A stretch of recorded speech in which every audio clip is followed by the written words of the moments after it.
going to talk about habits that I have done that have gotten me today. If you don't know who I am, my name is Eric Satterberg. I work as a professional actor. I worked in commercials and on many popular TV shows.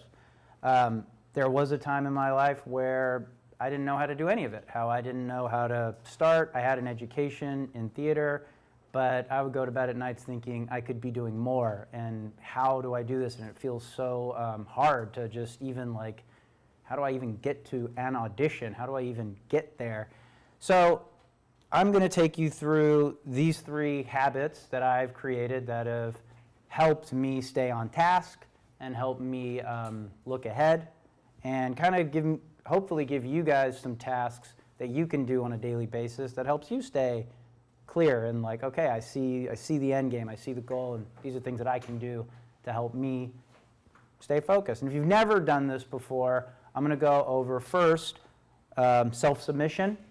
I'm also going to go over an audition notebook, which was a thing I used to laugh at, but I've actually found, wow, it's actually really helpful to take notes after each audition because you can go back and look. And I'll go through how I've done that.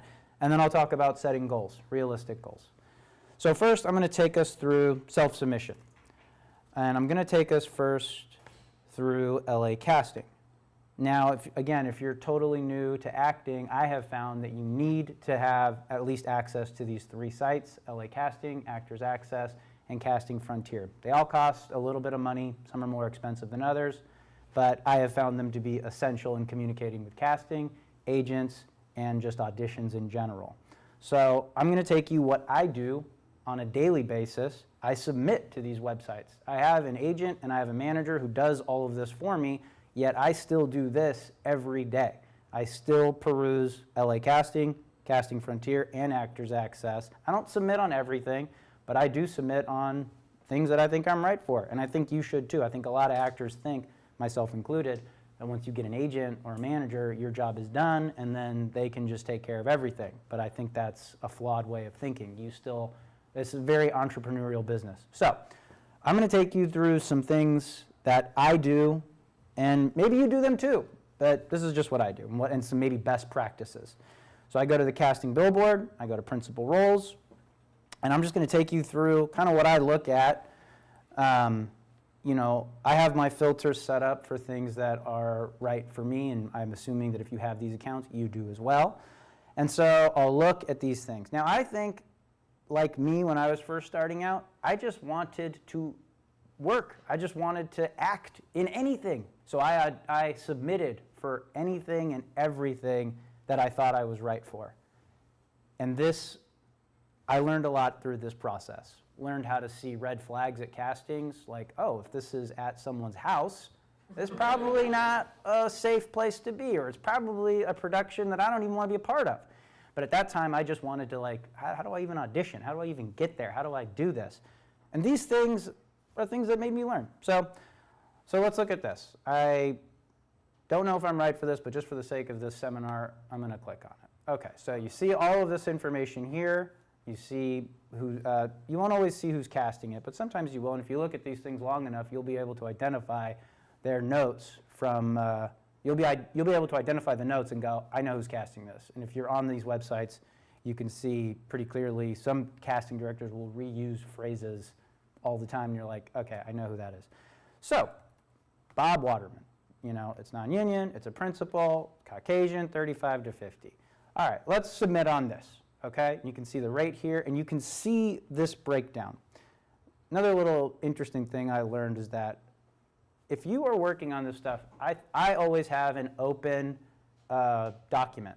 And if I see a breakdown that says, that is me, that I'm like, oh, this is using adjectives, this is basically describing me, I'll copy and paste it, and I'll refer to it. If I ever have meetings with agents or managers, I've already got in a built-in sort of library of like, hey, I'm like Bob Waterman, I'm like this, I've got a sense of humor, and you can already refer to those things, and those have been really helpful in talking about type to agents, because they want to know, how well do you know yourself, and are we on the same page with how I think we should be submitting you?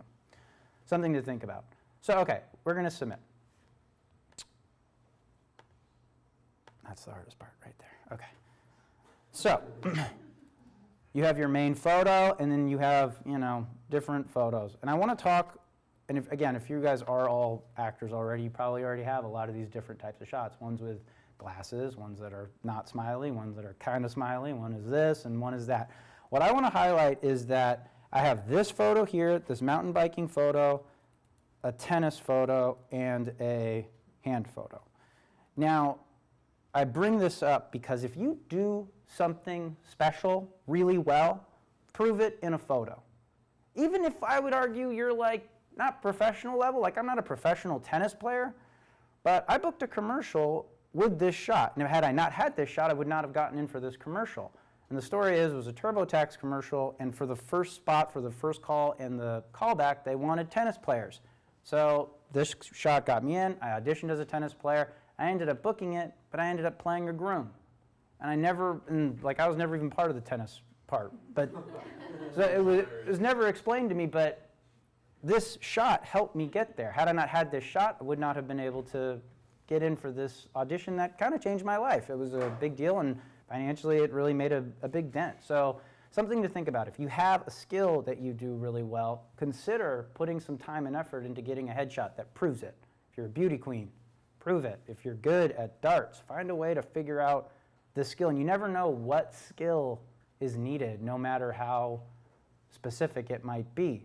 I think Corey mentioned, with the violin playing, like, I don't know if you have a headshot of that, but... I have a headshot of me surrounded by instruments. There you go. Probably could do a little Yeah, something like that. It might even be more specific because you never know when that is going to be a major difference. Same with hand modeling. I don't do this often. It's not my, calling card by any means, but like, I did do it once, and I snagged a headshot or a screenshot of it, and now I use it to submit. So, something to think about. Submission notes. I always submit with notes. I'll either read the breakdown, and if there's something specific like they gotta love dogs, I'll say I love dogs. But more often than not, I will always just do something like this. I recommend when you're working, always have this open document next to you where you can pull information from quickly. It'll just increase your workflow. So this is basically just says, strong TV film experience, and these are some recent credits that I have and my improv. Now, you can put more, and the reason why I have put them so close together is because casting on their side will only see the first 40 characters. And so if they want to see more, they can click the more button, and then you have more information. But I always recommend, and this is always evolving for me. I'm always like adapting this process. What can I front load what? Most of the time it's something like this. I'll either flip it with like strong TV film experience and that, or maybe it's improv, and I'll flip that. That's what I do. I think it's helpful because I think they can see this person has taken the time to fill in the notes. It's got something specific to them because a lot of them sometimes say, we want someone with strong TV film experience. We want somebody who's got strong improv credits. So I make sure to always list that, and I make sure to do it in a succinct, quick, digestible way. If you're just starting out, I'd recommend putting like a recent class you just took or something that you're working on as an actor that is helpful to them as a production. But you can always rely on their breakdown, and just even like copy and pasting something there, I think is a good tip. And yes, okay, so that's basically it for LA casting. We'll come back to the resume part at the end of this. So I'll submit. Let's see if I get an audition. So we do that. I'm going to show you Actors Access. This is Actors Access. If you've never been here, this is the front page. What I always look at is I go to breakdowns, Los Angeles. I go breakdowns that are fit for me. Again, there are already filters that are already preloaded for my settings. I'm only looking at paying roles, and I'm excluding reality TV breakdowns. Now again, when I first started out, I excluded reality TV breakdowns, but I didn't care if it paid or not. I just wanted to get in the room. How did I get in the room? I didn't care. So again, let's look at this. This is a student film. I'll always look at what the pay is. I'll look at the time commitment and what's going on, if anything. But for this example, let's just click here. And again, very similar very similar to LA Casting. It's got this out. Now I want to just talk about this. Actors Access has what's called slate shots. They're, I believe, $5 a pop. Some people put a lot of effort into these slate shots. Let's see if this, wait, okay, hold on, oops. My slate shot, just as an example, here's one of my slate shots. My name is Eric Satterberg. Okay, and then I'm pretty sure this one is the same thing. Hello, my name is Eric Satterberg. I've reused a lot of the slate shots. I like copied one and basically copied it over because I'm pretty sure casting doesn't look at these slate shots. However, I recommend you get them and apply them to every headshot submitted because it affects an algorithm that Actors Access uses. If you have a slate shot and you submit your headshot along with a video clip, you are automatically put to the top of the pile that they see. So while it does cost a little extra money, it behooves you to invest in this type of function. I don't recommend that you, I mean, the best case scenario is that you film this the day you get your headshots done. And like, it's like a living, you know, I come out with my suit and I walk out and, you know, whatever, and it's like a big deal. But I think they don't even look at it. Again, I think it just behooves you to do it that way. Here, we'll use that photo. It'll come up. Same thing with the video. I always attach basically every video. And there is a theory that says only attach the video that counts. And that's probably true. But I like to just do everything because they can just select at their will what they want to watch, if anything. And then again, I will do the same notes here. I used to have a longer thread here because, as you can see, they allow 2,000 characters. So I was like, oh, well, I'm going to put my website, my IMDb page, everything about me right here. But then I realized they can only see so much as well, so just front load it and keep it simple. And add to cart. And again, if you have Actors Access, they're free. I mean, you pay like once a month or once a year, an annual fee, and complete submission, and that's it. Same thing with Casting Frontier. This is what this website looks like. Pretty simple, same thing.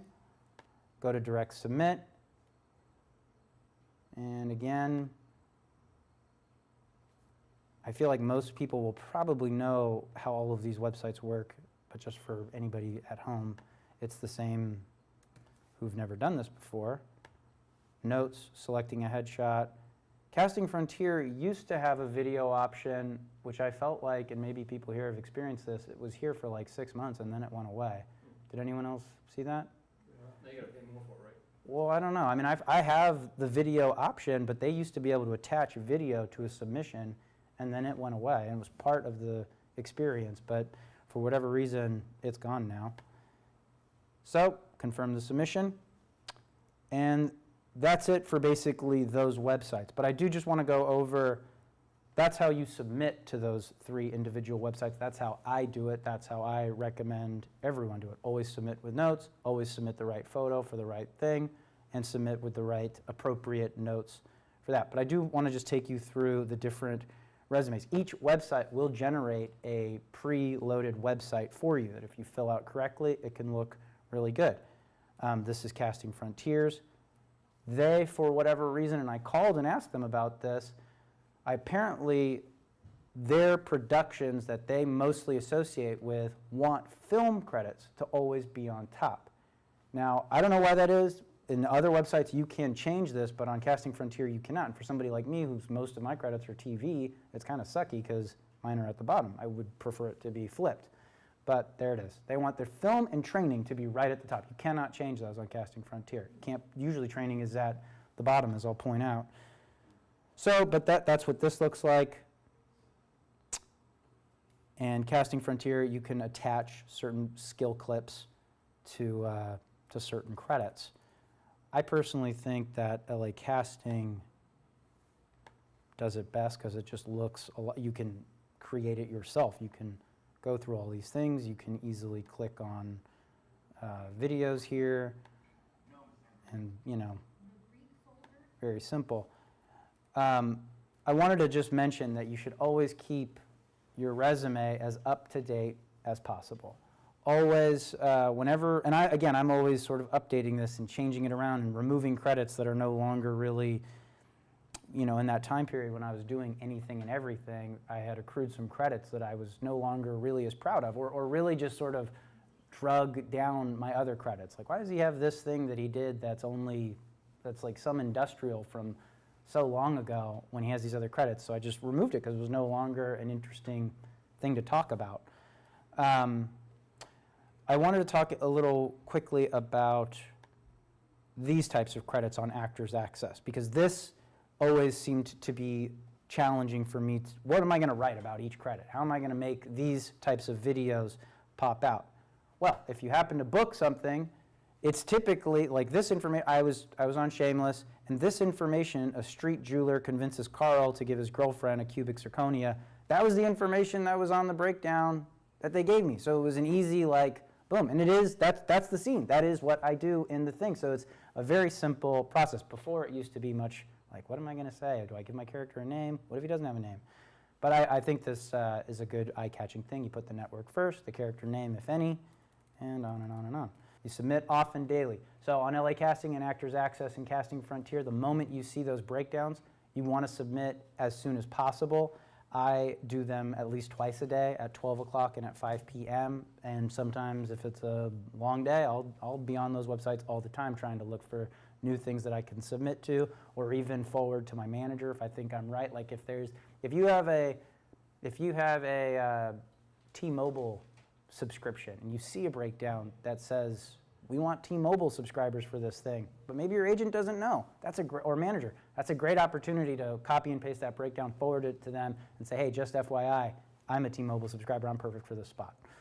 Keep your resume up to date, and always submit with notes. Okay, next I want to talk about the Audition Journal. This one is from 2016, and Jamie, my girlfriend, helped me make this.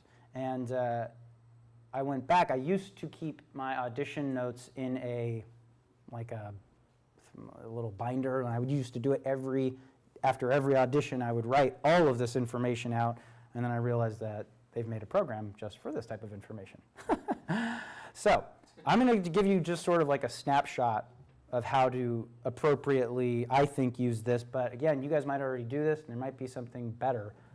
So I have my mileage listed here. I've got how many callbacks, a callback rate, how many things I booked in that year, booking rate, how many auditions did my manager get me, how many auditions came from my commercial agent, and how many from my theatrical agent.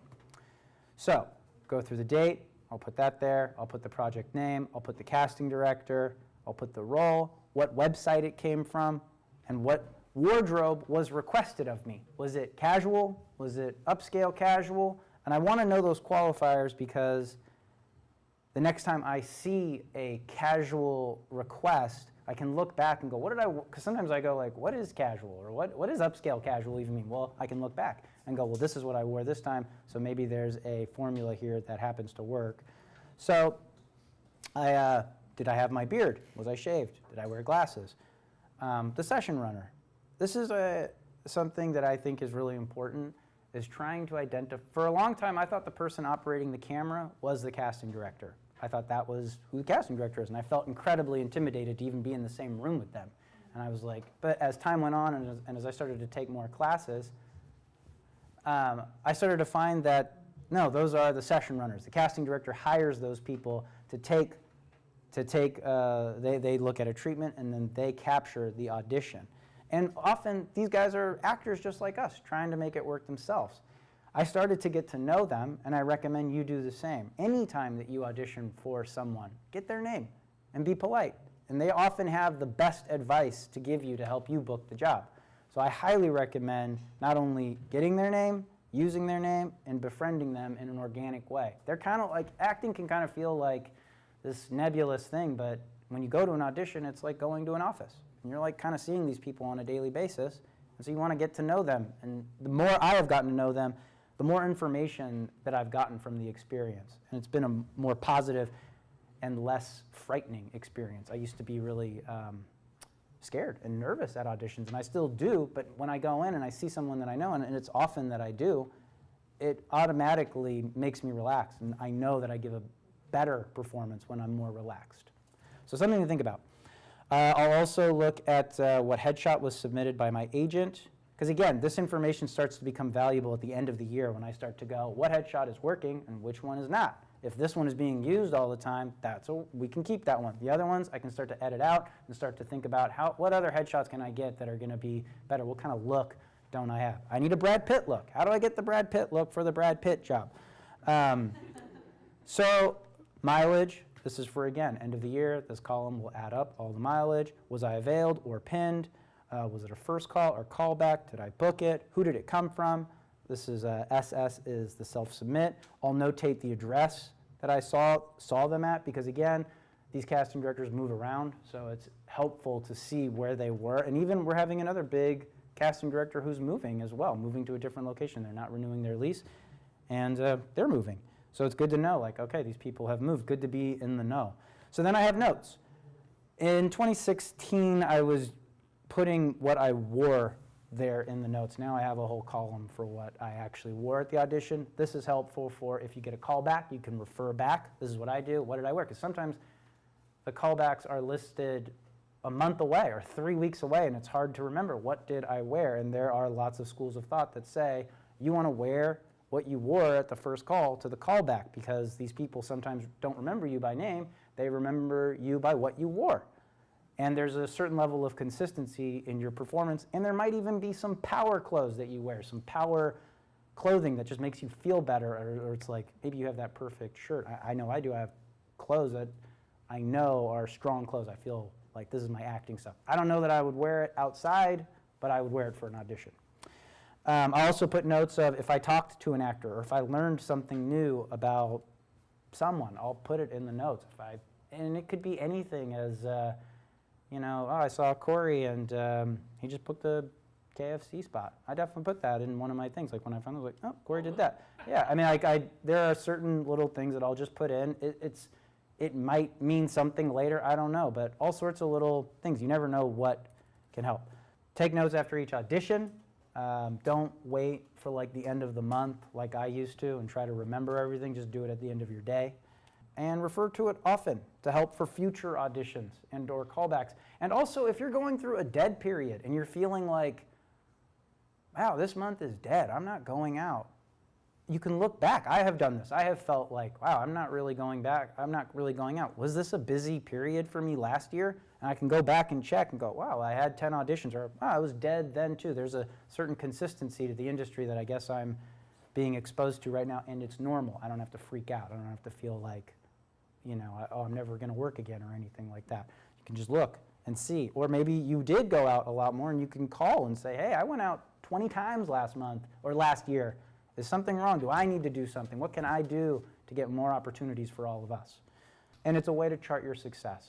It's really great at the end of the year to look back and just see the growth and how many. A lot of times when I didn't have this thing to chart, it would just feel, again, nebulous. My acting career is nebulous. It just exists in this thing. It's something I do, and sometimes I succeed at it, and sometimes I don't. But this is an actual document that proves I did something. I was working towards my goals. I was trying to get somewhere, and I have proof of it. And sometimes they landed in bookings. Oftentimes they don't. You can see in 2016, I think I went out for over 100 auditions and only booked 12 things, maybe even more than that. Whatever that number is times together, added together, at least 190 times, and only booked 12 things. They were enough, but you can see the journey, if that makes sense. So that brings us to the last thing, set goals. This has been incredibly important in my life. Ever since I started and my career was nebulous and I didn't know what I wanted, all I wanted to do was act. I didn't care what it was. I just wanted to do the thing I wanted to, that I studied for, and this was it. It wasn't after I took some classes and set my ego aside and started reading books that I started to find that I really needed to set a goal. It wasn't enough for me to say, I'm just an actor. I'll do radio. I'll do this. I'll do this. I won't do that one thing, but I'll do pretty much everything else. So once I For some reason, I was able to get commercial auditions. It just happened easily for me. I don't know why, but I was able to acquire an agent, a good agent, really quickly, and all of a sudden I was getting a lot of really great commercial auditions. I wasn't booking anything, and I didn't know why. I had a big ego. I had just come from a great college, and I felt like I knew everything. And it wasn't until I was like, I need to just set a goal. I just want, for the next 12 months, I just want to book one commercial. That's it, just one, and I'll be happy, and that's it. So I got laser focused about how I was going to do this.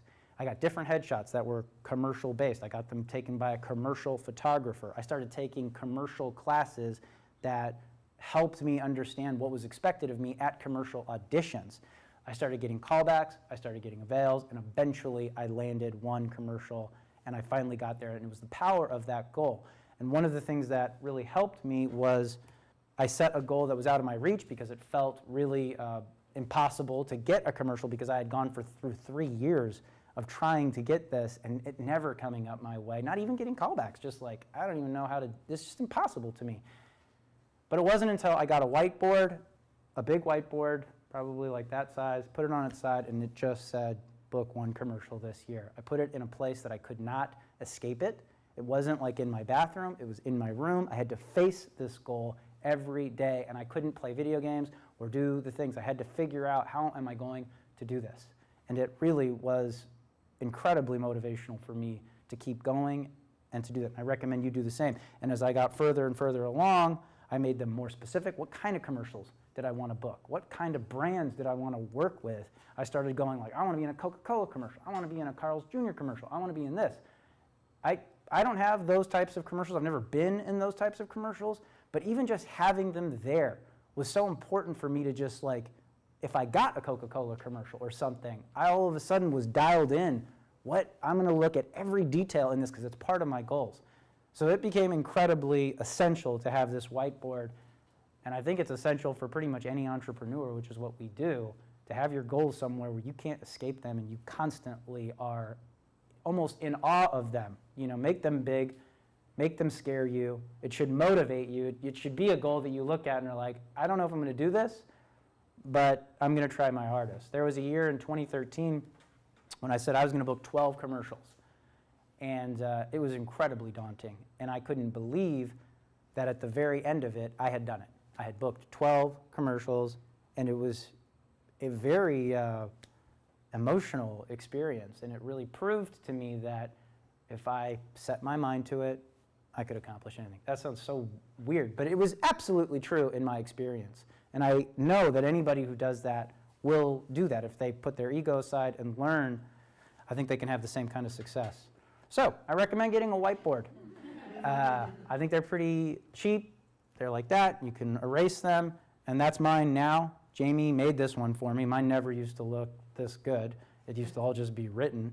But you know, I have personal goals. I have my acting goals. My next acting goal is to get a comedic guest star on a network TV show. And these are my bookings that I've already accrued this year. And then I list out what I've auditioned and when the next callback is going to be. So that way it's there. I'm constantly thinking about how do I get to this other step. And that's pretty much it. I think I went over everything. All of that being said, one last thing. None of this really matters if you're a bad actor. Performance is king. I take class. I have class scheduled in April. I'm constantly reading autobiographies and books and watching clips on YouTube about how to be a better actor. I know plenty of people who don't do any of what I said and seem to just walk into success. They are great actors. They are incredibly competitive in their own way, but I don't know how long they're going to last, because I do think acting is a business and you need to have this entrepreneurial spirit to stay motivated and to have a long-term success. Some people get that hot flash and they do well, and maybe that rides them into 50, 60 years of success. I doubt it. I think most of those people work really, really hard and do things like this, or have a company that does it for them in some way. But I think at the beginning, for me at least, I've had to do it myself, and the experience has been really helpful for me.